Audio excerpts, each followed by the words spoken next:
Olá, meu amigo, minha amiga, muito obrigado por vocês estarem aqui no nosso Portal do José. E se você anda bastante indignado com a realidade brasileira, se a política anda mexendo com o seu emocional, você fica cheio de interrogações, saiba que você não está sozinho. Existem muitas pessoas no nosso país que estão percebendo o que está acontecendo e muitas delas se conectam através de espaços como o nosso portal. Se você está chegando agora, convido você a se inscrever também, venha se somar aqui a todas as pessoas que estão aqui, que ajudam outras tantas a entenderem melhor a nossa realidade. Se você gostar, compartilhe os nossos vídeos, dê joinha e mande seus comentários, porque são sempre lidos e são sempre considerados. Por falar em comentários, eu recebo sempre aqui comentários de vocês dizendo das perdas que nós estamos sofrendo no nosso entorno. Todos os dias, quantas pessoas já não perderam alguém conhecido? Dá a impressão, às vezes, que o nosso portal aqui vive um espaço paralelo. É como se a gente estivesse percebendo essa catástrofe e o Brasil não estivesse percebendo que essas informações, elas fossem informações de um outro universo. Os grandes veículos de comunicação, se eles divulgassem 1% dos relatos que eu recebo aqui, provavelmente a maior parte do povo brasileiro já estaria num nível de indignação tal que o presidente da República já estivesse preso, ou já estaria preso nesse momento, junto com seus cúmplices. Todas as pessoas que estão fazendo de tudo para que o maior número de mortos aqui no nosso país seja alcançado. Eu pergunto para vocês, gente, qual seria um número razoável de pessoas mortas aqui no nosso país para não haver uma rebelião? Porque se depender dos telejornais, podem morrer 2 milhões, 3 milhões de brasileiros que, ao final, eles vão terminar ali o telejornal, vão botar o fundo preto com o número de 3 milhões de mortos, 5 milhões de mortos, vão dizer que lamentam muito, solidariedade para as famílias que perderam alguém, as vítimas, enfim, e toca o barco. O comportamento deles, dos grandes veículos de comunicação, não desperta uma consciência crítica das razões desse sofrimento que a gente está tendo aqui no nosso país. Tudo isso para proteger um interesse da elite corporativa, elite financeira, elite empresarial, um microgrupo de pessoas, uma parcela muito pequena da sociedade brasileira que concentra os maiores interesses econômicos do nosso país. Para esses grupos é importante que nós tenhamos um presidente, por mais genocida que ele seja, que mantenha o seu ministro da Economia ajudando a assaltar o povo brasileiro, a assaltar na subtração de direitos. O principal e o mais doido no meio dessa história é que a estratégia é tão bem montada que parte das vítimas acaba aplaudindo os seus agressores. Amanhã nós vamos ter o dia 13 de maio, né, o dia que a gente celebra a abolição da escravidão aqui no nosso país. Mas a escravidão acabou? A escravidão no nosso país, de fato, ela foi abolida? Ou grandes contingentes do Brasil, do povo brasileiro, ainda continuam numa escravidão da ignorância, inclusive, da falta de perspectiva, da escravidão de não ser informado que está sendo assassinado, está sendo morto, está sendo roubado, está sendo espoliado. Então existe uma grande engrenagem e uma grande hipocrisia também. Ao final, os telejornais, eles mostram os apresentadores, que eu até acho que emocionalmente, pessoalmente, eles se solidarizam mesmo com as pessoas, mas eles estão cumprindo um roteiro que é dado pela emissora, do tipo, olha, vamos apresentar para o público que nós estamos tristes, mas nós não vamos tirar o presidente dessa gente porque ele está ajudando que nós ganhemos muito dinheiro de um lado e nós estamos protegidos dessa pandemia. E aí a gente vai vendo, através de movimentos como o nosso aqui, algumas iniciativas que provocam, por exemplo, uma CPI no Senado Federal para apontar responsáveis. Mas mesmo a CPI, ela está tendo um tratamento muito brando, né? E hoje eu fiquei muito indignado porque 2 senadores citaram a mãe do Paulo Gustavo. Gente, eu moro aqui pertinho debaixo do Cristo Redentor. E ontem foi a missa de 7º dia do Paulo Gustavo. Aqui eu conheci casualmente porque eu dei aula na Cândido Mendes de Ipanema durante 15 anos e algumas salas que a gente dá aula, né, ficam em cima do teatro. Muitas vezes o som das peças vazam para salas de aula, e os alunos começam a rir com algumas situações, né, e eu descia às vezes para comer um lanchinho e às vezes eu via o Paulo Gustavo, com outros atores também, conheci muitos atores por conta desse tipo de situação. Fiquei muito feliz quando eu vi na televisão, falei, puxa, aquele rapaz daquela peça, Minha Mãe é uma Peça, né? Quando depois eu vi as peças se transformarem em filmes, enfim. E agora a gente vê uma situação como essa. E aí é revoltante a gente ver políticos calhordas, picaretas, corruptos, imorais, utilizar um discurso de uma mãe que perdeu um filho para dizer que precisamos dar uma satisfação àquela mãe do ator Paulo Gustavo, porque a corrupção está matando pessoas. Enfim, eu vou fazer um corte aqui, gente, vamos colocar a fala dela de uma forma de homenagear a todos vocês que perderam alguém, vocês que estão sentindo aquela coisa no peito. Como eu digo a vocês, vocês não estão sozinhos, vocês não estão doidos. Quem está doida é a sociedade que não percebeu esse tipo de situação. Então, eu acho muito bacana a gente poder colocar uma fala humanizante desse momento que nós estamos vivendo, para quem sabe isso possa mexer com alguma pessoa ou outra desavisada que chegue aqui ao nosso portal, que tem um coração de pedra. A pessoa, ela vira uma bolsonarista e as mortes para essa pessoa passam a ser coisas absolutamente corriqueiras. Então, contra isso, eu quero colocar essa parte aqui da missa que eu vi ontem, bem aqui debaixo do Cristo Redentor, e eu confesso a vocês, eu chorei ontem, que foi um negócio que há muito tempo eu não chorava tanto. Vou colocar essa missa para vocês na descrição do link, e para quem quiser assistir, né? E a minutagem ali que tá essa fala aqui da Dona Déia, a quem eu presto uma grande homenagem, e ao pai dele também, que acaba sendo esquecido. A gente foca muito na mãe, né? Mas tem uma família muito grande, uma família muito, muito importante dele que precisa ser lembrada também. O marido, enfim, a irmã. Vamos lá. Ele está lá em cima olhando por nós. E o meu maior, a minha prece, a minha oração, eu me coloco de joelho por todas as mães que perderam seus filhos por essa maldita doença. Tenho muita pena, sofro. Cada morte eu sofro. Porque é muito triste, gente. É muito triste. O filho não deveria ir embora antes da mãe. Nunca. Enfim, são os desígnios de Deus. E aí ela faz homenagem para o filho, ela canta, né? Gente, assim, ontem foi um dia assim da gente se acabar mesmo de emoção por conta dessa situação.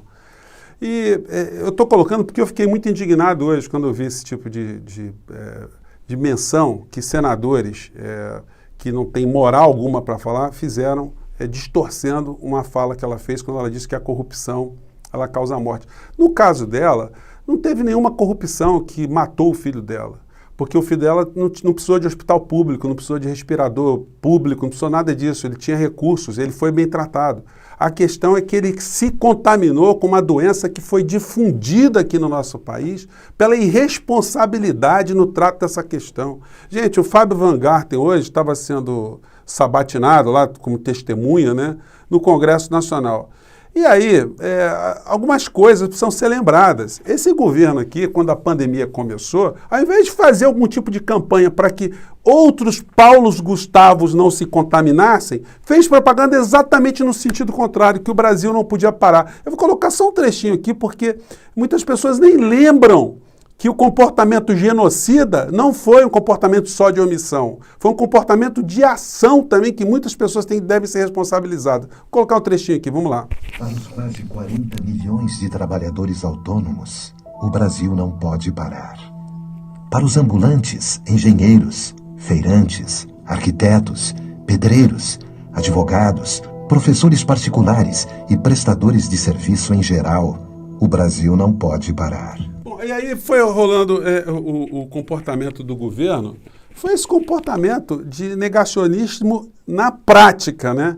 E aí a gente vai vendo na CPI, o que ficou mais aterrador diante de tantas coisas que aconteceram lá, foi informação que há mais de 6 meses o presidente da República, o vice-presidente da República e o ministro da Economia tinham recebido o ofício da Pfizer para entregar ou para oferecerem vacinas aqui para o nosso país. E nenhum deles se movimentou. Quem foi cuidar de vacina não foi nem o ministro da Saúde, foi um secretário de comunicação do governo. Vejam como a distorção, como o descaso, como o desprezo na busca de vacinas acabou matando pessoas aqui no nosso país, como quantos Paulos Gustavos morreram aqui no nosso país. E aí eu selecionei para vocês aqui uma fala do presidente da República desdenhando vacina, mostrando que ele não iria atrás de vacina. Quem que tinha que vir atrás do Brasil eram os laboratórios. Vamos conferir porque eles estão tirando muitos vídeos do ar, né? Então pelo menos o nosso aqui vai ficar registrado. Vamos lá. Então o mercado consumidor de qualquer coisa enorme. Os laboratórios não tinham que estar interessados em vender pra gente? Por que eles então não apresentam documentação na Anvisa? Então isso mostra bem assim como era o desprezo, né, pela busca de vacinas aqui no nosso país. E é muito triste, gente, a gente vê quantas pessoas assim elas apoiam o Bolsonaro, o discurso do Bolsonaro, por absoluta ignorância. Para essas pessoas, inclusive para os senadores corruptos e canalhas lá do Congresso Nacional, vou até mostrar para vocês aqui só um trechinho, só uma matéria. Hoje está uma matéria aqui com senadores agraciados no Tratorão. E aí você vai vendo quem pegou muito dinheiro e vai mandando para suas bases e vai irrigando uma série de interesses privados, né? O senador Fernando Bezerra, o cara mais virulento ali no Senado, pegou 175 milhões para o seu feudo. Ele tem 3 filhos deputados. Então ele fica ali defendendo o Bolsonaro com unhas e dentes. O deputado Ciro Nogueira, que é um homem que ficou milionário na política, pegou 30 milhões para distribuir também para suas bases. E o deputado Arthur Lira, 50 milhões de reais. Eu fui dar uma olhada aqui na prestação de contas do senador Ciro Nogueira, ele só anda de jatinho, né? É um homem que entrou para a política aos 26 anos e ficou milionário. E que é o cara que é responsável por 50% do custo, né, do gasto de querosene para aviação lá no Congresso Nacional. Ele abastece o avião e cobra lá do contribuinte. Patrimônio de Ciro Nogueira pula de 2 milhões para 23 milhões em 8 anos no Senado. Bom, não precisa dizer, né, que essa multiplicação de patrimônio não se dá exclusivamente pelo talento, pelo tino empresarial, comercial do político de uma maneira geral. E aí a gente vê um cidadão desse fazendo discurso que temos que apurar a corrupção, é o momento de a gente acabar com os feudos, com o toma lá da casa. Gente, é muito cinismo e usando a fala de uma mãe como Paulo Gustavo para justificar que o principal problema do Brasil não seria a Covid, mas a corrupção. É como se eles estivessem legitimando um comportamento de um presidente que tivesse envenenado a água do povo brasileiro, dizendo, olha, a água está envenenada, podem beber a água, mas eu estou mandando construir um hospital. Como se dinheiro resolvesse tudo. Para essa gente, dinheiro resolve tudo. Se a gente puder usar uma outra metáfora, é como se mandasse o povo brasileiro todo atravessar a nado a Baía de Guanabara. Muitas pessoas vão morrer porque algumas não sabem nadar, outras já têm comorbidades, outras são crianças, outros são velhos, enfim, mas não interessa, eu estou mandando dinheiro. Estou mandando dinheiro para o outro lado para construir hospitais, barracas de campanha. Então, para essa gente que está desinformada, mandar dinheiro resolve as coisas todas. E aí eu fico mais indignado ainda, eu compartilho com vocês isso, eu tenho certeza que muitos de vocês comungam também desse sentimento, de ver como o trato dessa questão está sendo um trato míope, está sendo um trato criminoso. Não adianta, no final dos telejornais, os jornalistas colocarem aquele semblante triste e se as empresas continuam a ajudar o genocídio aqui no nosso país. Qual é o momento de se ter uma indignação, uma cruzada para mostrar o que está acontecendo? São 500 mil mortos, para eles ficarem mais enfáticos? São 1 milhão de pessoas, 2 milhões de brasileiros? Vamos ter jornal no final da noite com o número de 3 milhões de mortos? Aí sim eles vão começar a se movimentar? Gente, eram para ter se movimentado muito tempo atrás. Mas, como eu digo a vocês, é uma engrenagem que, infelizmente, está azeitada. De um lado, para alienar o povo brasileiro, conformar o povo brasileiro. De um lado, para deixar o povo brasileiro cada vez mais como telespectador, espectador do que está acontecendo. E, do outro lado, todos os interesses econômicos, toda a nossa soberania, toda a nossa infraestrutura sendo entregue a pequenos grupos transnacionais, grupos empresariais aqui no nosso país. Gente, muitas pessoas falam assim, pô, você está fazendo uns programas muito longos, mas não tem jeito, gente, são muitos assuntos. Voltando aqui a essa questão aqui, esse negacionismo que a gente viu lá no Vanguardian hoje, que esse pessoal bolsonarista tem essa coisa também, né? Eles são muito valentes, são muito virulentos, mas quando estão sentados ali diante de uma condição de serem questionados, eles viram cordeirinhos. Eles se acovardam, começam a gaguejar, perdem o sentido do que vieram fazer na vida, tentam sensibilizar as pessoas, mas eles acabam tendo o mesmo tipo de comportamento. O negacionismo que matou tantas pessoas aqui no nosso país é o mesmo que está acontecendo de diversas formas em outras partes do mundo. E na Índia agora está provocando uma situação surreal. Eu não vou colocar o vídeo para vocês, vou deixar só essa imagem aqui, que essa imagem aqui se refere à fake news que está rolando na Índia, que tomar banho de esterco de vaca também previne a Covid. Se você perguntar ao cidadão aqui, que está todo estercado, se a gente puder usar essa expressão, né? A cena aqui é dantesca, né?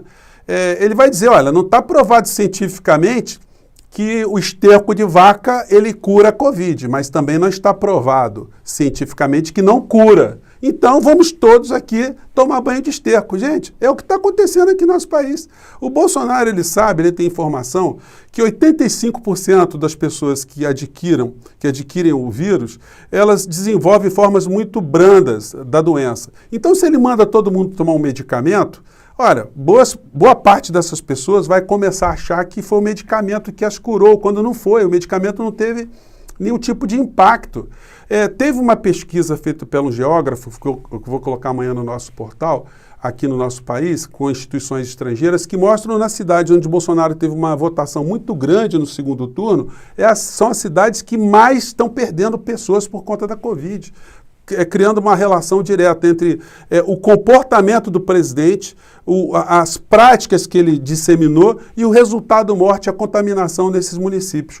A diferença chega a ser 425% em relação aos municípios que tiveram baixa votação para o Bolsonaro. Essa pesquisa, obviamente, ela vai dar o que falar também, a gente vai repercuti-la aqui também, mas hoje vamos ficar com esses assuntos aqui. É difícil a gente não se indignar, a gente não se conectar com tantas coisas que estão acontecendo e a gente tem que nutrir algum tipo de esperança que o senhor Renan Calheiros, ele conclua essa CPI com um relatório muito contundente para que os responsáveis, que nós já sabemos quem são, por conta desse genocídio aqui no nosso país, não consigam escapar da cadeia e que isso se dê principalmente, prioritariamente, antes das eleições de 2022, para o Brasil não correr mais nenhum risco de ter um retrocesso em cima de outro retrocesso. Gente, eu fico por aqui, um grande abraço, até o nosso próximo encontro.